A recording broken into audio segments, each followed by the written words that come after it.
I made another video for you, this time showing some of our diving escapades in the island of Palau, located near the Philippines.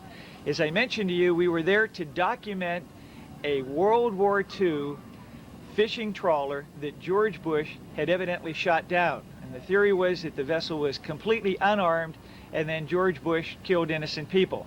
As it turned out, when we found the vessel after a considerable search, the vessel was heavily armed with anti-aircraft guns as well as 3-inch shells, and in fact it was within his rights then to shoot this armed vessel down.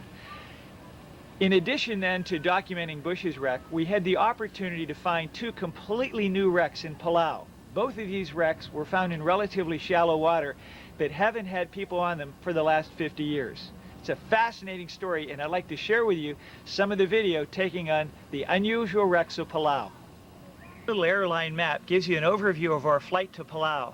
I started at Los Angeles Airport, taking a continental flight for about 4.5 hours down to Honolulu.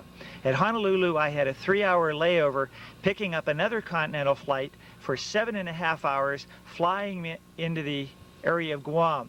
As you may have heard in the news, Guam was the area then that was the epicenter of an 8.2 earthquake about a week ago.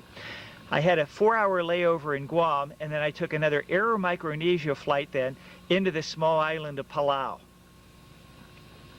Palau is an unusual area which is actually contained in a wide range of islands in an area called Micronesia.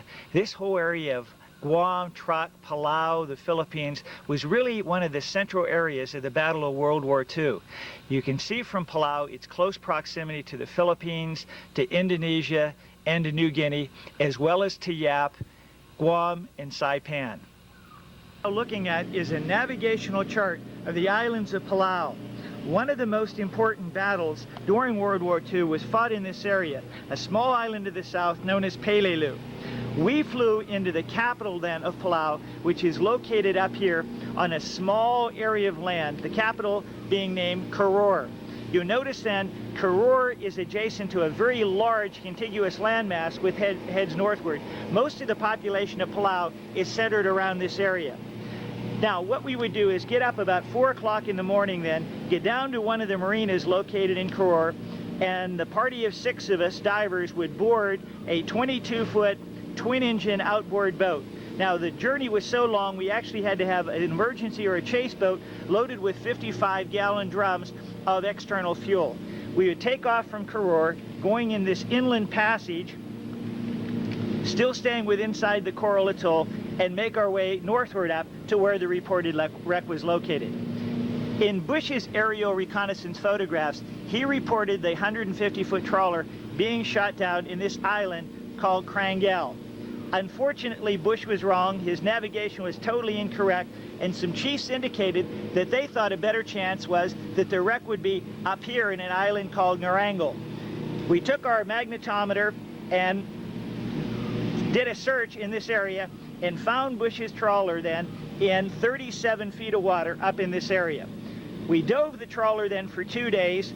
After our dives in, our return trip was to head down the west side because it was calmer in the afternoon, some beautiful scenery, and head back into our base then at the capital of Koror. Now, I'm going to take you on a couple of dives in where the Japanese fleet was located, which is in the harbor of Koror.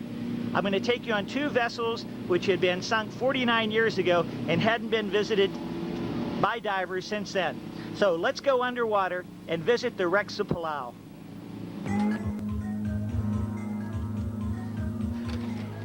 We are entering the water on our first wreck. The diver in front of the camera is Dan Bailey, author of The Wrecks of Palau, probably one of the most interesting and extensive books done on the wrecks of World War II in this area. Dan uses a small flashlight to illuminate the first part of the wreck. We don't know what this is. It may have been a 3-burner stainless steel stove with a bunch of control knobs eroded away in the background.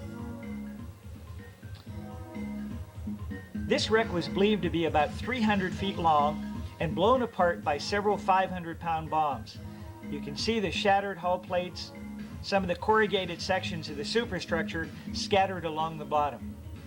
Now, as we surveyed the wreck, we found out that actually this was a cargo ship which contained a large number of Japanese trucks as well as cars. As Dan moves forward on the wreck then, you can see the tremendous amount of debris scattered along the bottom. Evidence of this, known as the truck or car wreck, then can clearly be seen by the tires, the frames, the axles, the steering wheels, littered all around the main hull area of this freighter.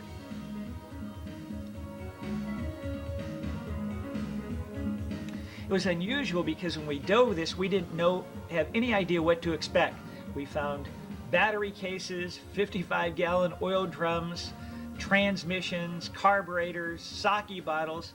Every turn throughout the wreck led to some unusual and some very unique find.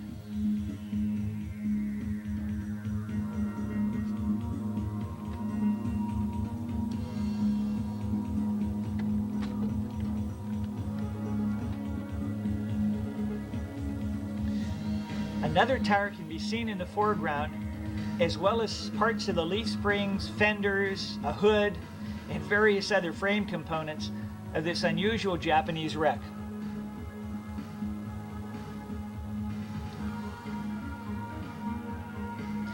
We dove this wreck only 2 days after the major Typhoon Robin had passed through the areas of Guam and Palau.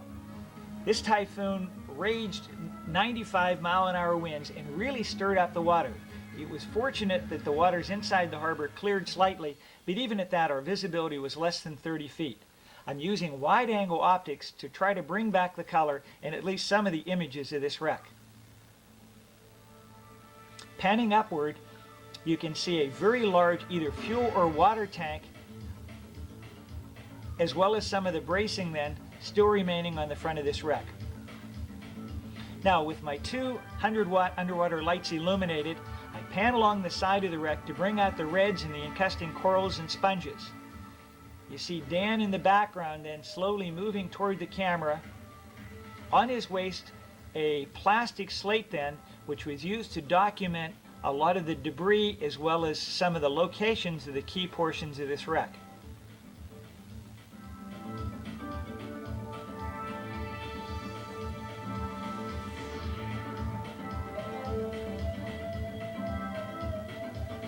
Wrecks are interesting to dive because even though they're covered by virtually 50 years of sediment, we know that there's unusual artifacts under each one of the coral heads and each one of the areas of sediment. Dan and I were the first ones to actually survey the wreck by video, careful not to disturb anything. We knew that within a few minutes the 6 divers that we had, would be all over the wreck picking up pieces, stirring the silt on the bottom, and making underwater videography virtually impossible because of the reduced visibility.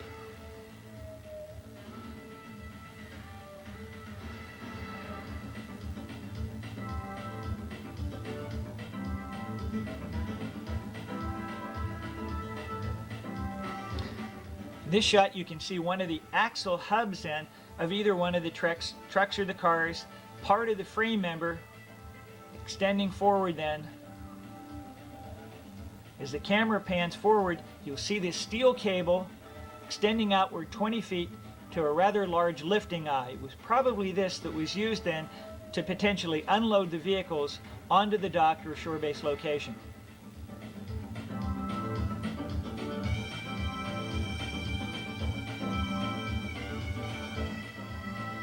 Scattered off to the side of the wreck, I found an unusual triangular tank. One of the theories is that they utilized this tank in the bow area to take advantage of space, either storing water or fuel.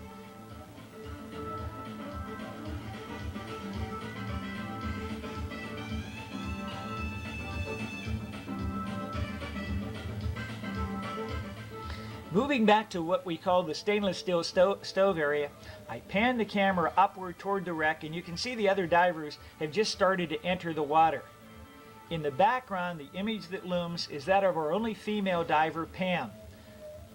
She brings up close to my video camera a sake bottle which she has just uncovered from the port side of the wreck. This glass bottle had some very unusual Japanese writing on the bottom, to which none of us could read or decode.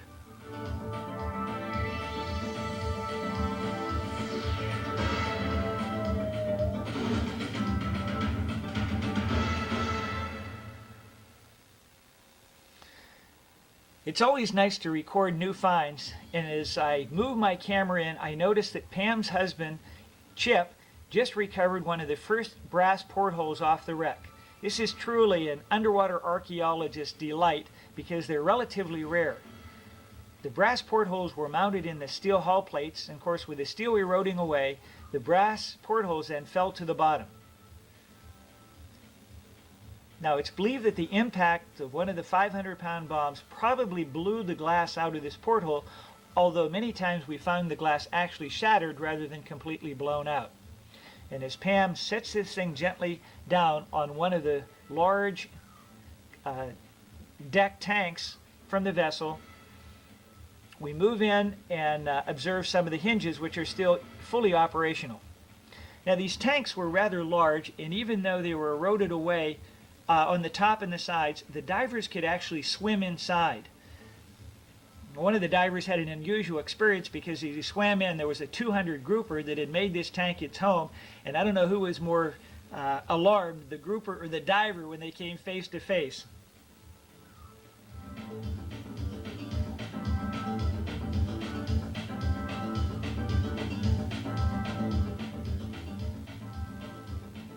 I move my camera along the bottom near one of the wrecks, and you can see my gloved hand in the bottom of the screen then, moving my finger over what appeared to be a linkage from a carburetor. The base of this was actually attached to the side of the engine. You can see some of the linkages completely encrusted with the various types of Palau coral, encrusting bryozoans, and some of the red sponge that was so popular in this part of the world. Swimming back toward the wreck, I noticed an unusual grate. I moved the camera in close. I thought I could probably lift the grate from the bottom, but as it was turned out, it was attached onto a much larger steel plate that extended way down into the sediment. The grate was probably used as some kind of water intake filter as part of the engine or part of the seawater cooling system. Various parts of aircraft were found. This is part of an aluminum rudder section, but in the background I also spotted a sake bottle. This sake bottle was actually attached to the coral reef and buried under almost a half a century of very fine sediments. I break the neck of the bottle from its coral stronghold, gently rocking it back and forth, and you can see the turbidity that's generated. Bringing the bottle to the surface, looking at the bottom, it's exactly the same as the one Pam had located several minutes before near the bow of the wreck. I set the bottle down on what appeared to be part of a gear section from one of the transmissions. Another unusual find that I came across is a 6-inch diameter disc which had 2 handles on it. This was heavily encrusted, but it did have a large number of Japanese characters as well as a brass plate on the front. We took the plate back to the museum where they're trying to identify the characters and thus figure out what this top plate was actually used for.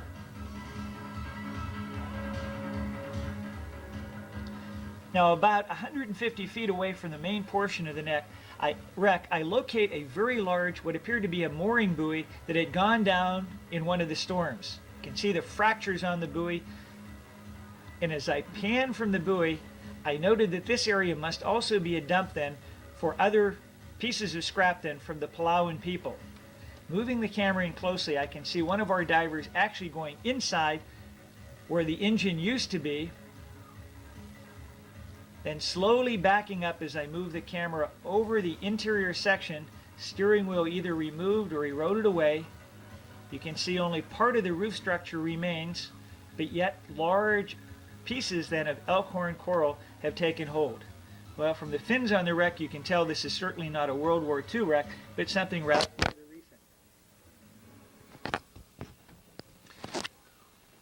Now, rather recent is kind of interesting because the corals on the top of the wreck took at least 15 to 18 years to grow. So the wreck has been down underwater at least that time period.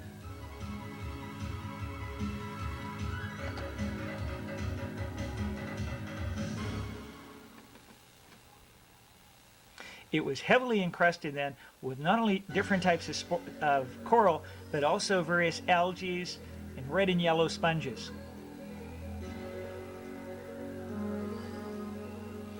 Well, happy with the find of our first wreck, we have another underwater archaeologist, Dave, who ran the magnetometer, then locate within a half an hour a second wreck, much closer to shore in only 15 feet of water. Dave's so excited he free dives down to investigate the wreck, as I'm the first one on it with my underwater video camera. Pam closely followed me and headed over to the far end of the wreck then to find something rather unusual. She was really excited because this was the first brass porthole that Pam had actually uncovered, and it was located right adjacent to this large tank. And moving in closer, you can see the impact that the bomb had on the ship, probably shattering the glass on this porthole. Being brass, then, the marine life will not totally encrust it. The hinges as well as the hold-down fasteners were completely operational on this porthole.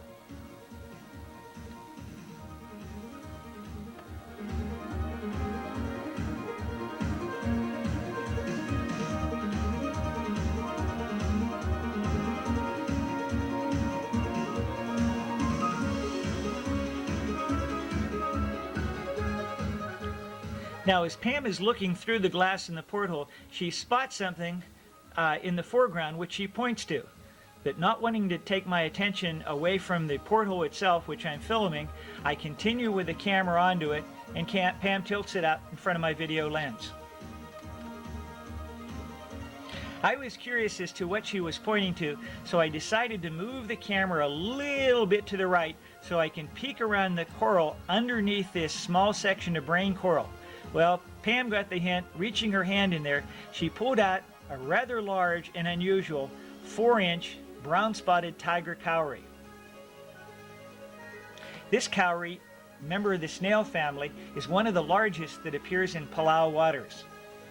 It has a brilliant white porcelain shell which is continually polished by the cowrie's mantle, the soft gland that not only secretes the shell but keeps marine life from growing on top of it. Now, since the animal was alive, Pam simply plays with it for a few minutes and then gently will place it back on the bottom near the coral head where she first found it. I come upon another unusual thing. This happened to be some type of an electrical rheostat with a large number of contacts located on both sides of it. It was a plate about 7 inches in rectangular shape with both brass and copper terminations on the end. After putting that down, I moved back over to Dan, who was feverishly going through a portion of the wreck to try to find out some more artifacts. You can see now how the divers are starting to kick up this sediment.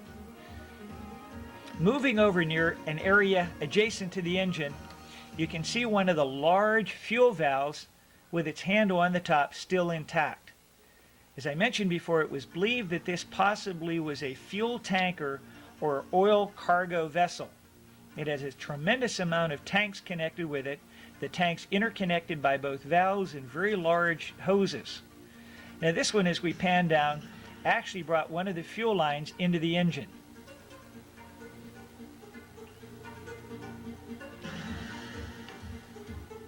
This was a 4-cylinder engine which had a very, very large cast iron block to it. Now, having large masses of iron, both in the engine, the hull plates, and many of the rib members on the ship, allowed our magnetometer to find it quite easily.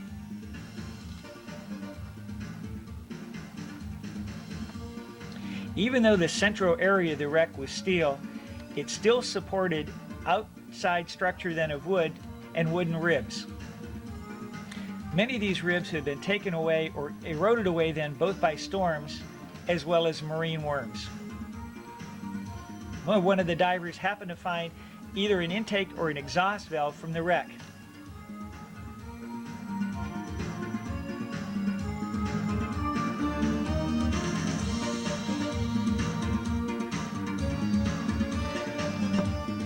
As you look down over the diver's shoulder, you can see various parts of both the engine and the transmission eroded away from their steel casings.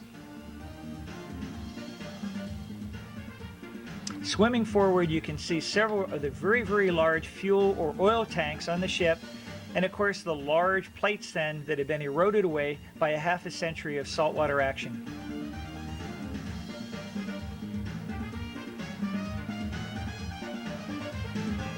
It was usually in this area next to the plates then that we found a large number of very, very unusual and very different things. So Dan probes his hand down here into the sediment then to try to either find bottles or parts of the ship navigational instrument.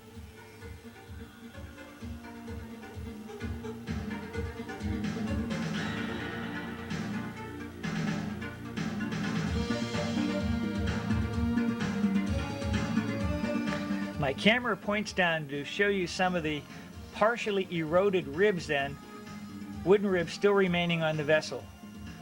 They were about 18-inch centers and made out of wood that was about 1.5 inches thick. Moving toward the front of one of the ribs, Dan happens to spot an old jug, possibly used for sake or some other type of liquid.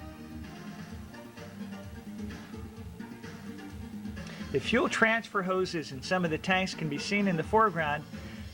However, my real target is Pam, who just happened to find a very unusual small bottle located under this tank. The experts tell us this is a Japanese medicine bottle that was used quite commonly during World War II.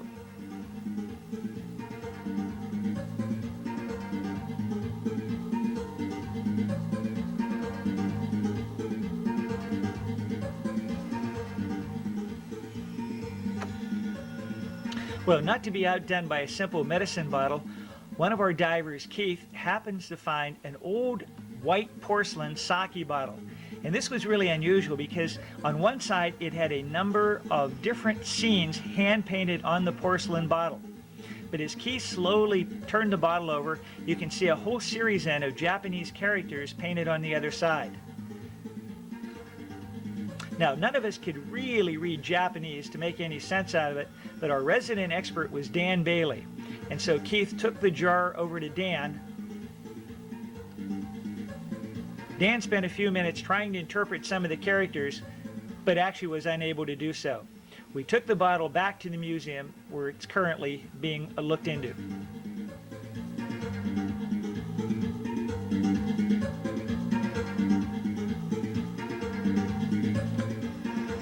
My attention is directed toward one of the marine creatures living on the wreck. This happens to be one of the little Palau. They refer to it as a blood star because of its coloration. I gently remove the starfish from the wreck then, taking it down into clear water. Now the starfish doesn't like this because you can see it extends its arms upward in a defense position. Well, I know that I'm not going to hurt the starfish, so I gently rotate it over, and you can see part of the water vascular system that controls its muscular 2 feet. Like miniature suction cups, these 2 feet find different types of bivalves, mussels, oysters, clams on the wreck, prying them apart so this small starfish can feed. Very pretty coloration with an orange base and very, very tiny, delicate cream spots located on its dorsal or top surface.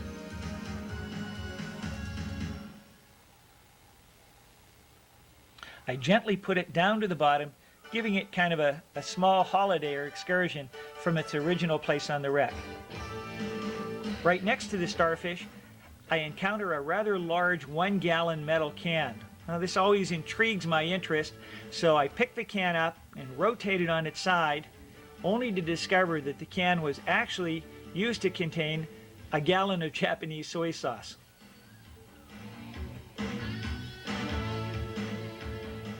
Moving back on the main portion of the wreck, I see Dave and Dan feverishly taking their geological pick to a small brass box.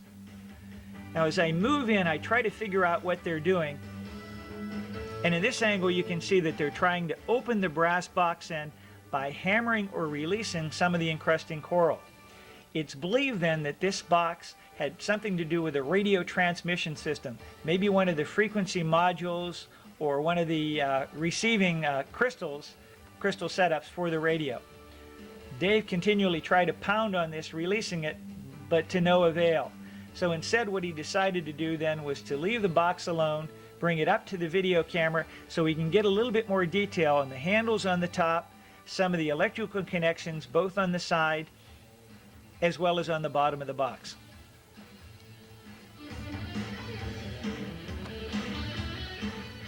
Now, we weren't just looking for artifacts on the wreck, we were actually trying to determine the size and the proximity of the wrecks from shore or other known locations. So for that purpose, we used 100-meter fiberglass tapes. You can see the 16 indicating 16 meters in from the base of the engine then to the bow of the ship, which Dave is holding the tape on the other end. Now, part of the ship's superstructure was rather unusual, and as the diver sticks its head in here, you can see the heavy incrustation of the sponges, the algae, and the coral then that have lived on this wreck for the last 50 years.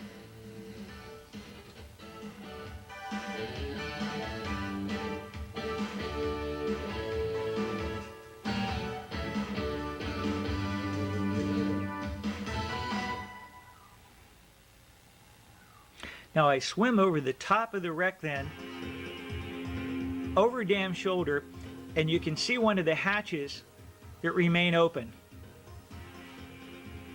In clearer water, I pan my camera to one of the pipes, which possibly could have been part of a mast section or a fuel section, and to the top of it, even upward a little bit more, so you can see how shallow this wreck was. There is the surface. It's only in about 15 feet of water, and the water pounding as a result then of the previous storms that we had. So it wasn't the depth that we had to worry about, just the waves and the surge action from being in such shallow water. Now, moving at the base of the mast, I uncovered an area which appeared to be part of a radio room. Not only a bunch of sake bottles, but also a number of lead-acid battery cases. This was a very unusual electronic debris field.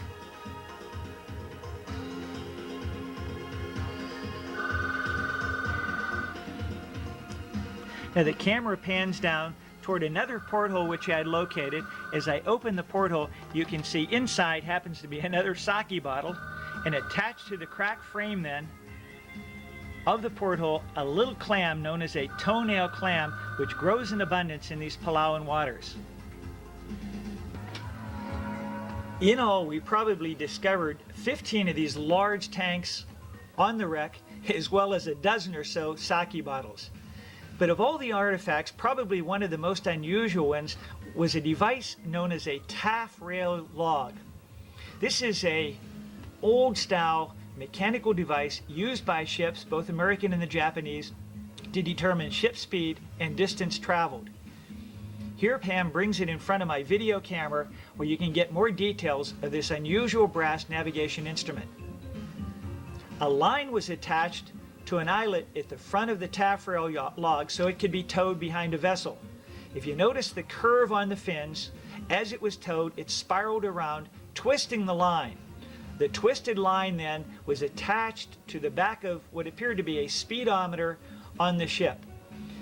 The faster that went, the higher the twist, and therefore distance as well as speed was recorded. Dan was really interested in this. He studied taffrail logs and navigation equipment on a number of different wrecks, this being the same type he found in Palau and other wrecks located throughout the Truk Islands.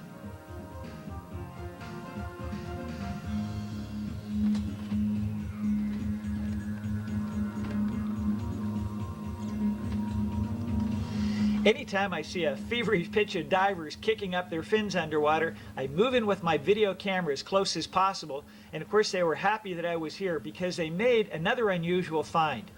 As I bring this into my video camera lens, you'll notice that it's actually a glass pyramid. See the unusual trapezoidal shape on the top of the glass. This was actually mounted in the top of the deck with the intent being that as light came in, the pyramid structure, or the prism structure, would spread the light throughout the darkened interior of the cabin. It had a brass frame on the underside, and you could tell it was attached to the wooden deck because there were a few splinters of the deck still remaining. Adjacent to the engine room, we did find a number of tools like this double-end, open-end wrench. All of the finds uncovered on the wreck then were well documented by video stills and also, like Dave is using, on this slate. Probably one of our last major finds was the top of this jar known as a picric acid jar, and it's believed that the Japanese used picric acid then to arm or to fuse the detonators on their bombs. Thoroughly encrusted, Chip then puts the part of this jar back where he had found it. But you can see the heavy silt then, which has now been kicked up by 6 divers, feverishly pounding through a 50-year-old wreck in 15 feet of water. With our air supply almost completely exhausted, we come up to the surface. You can see Keith in the bow then of our 22-foot vessel, motioning the divers in to come back.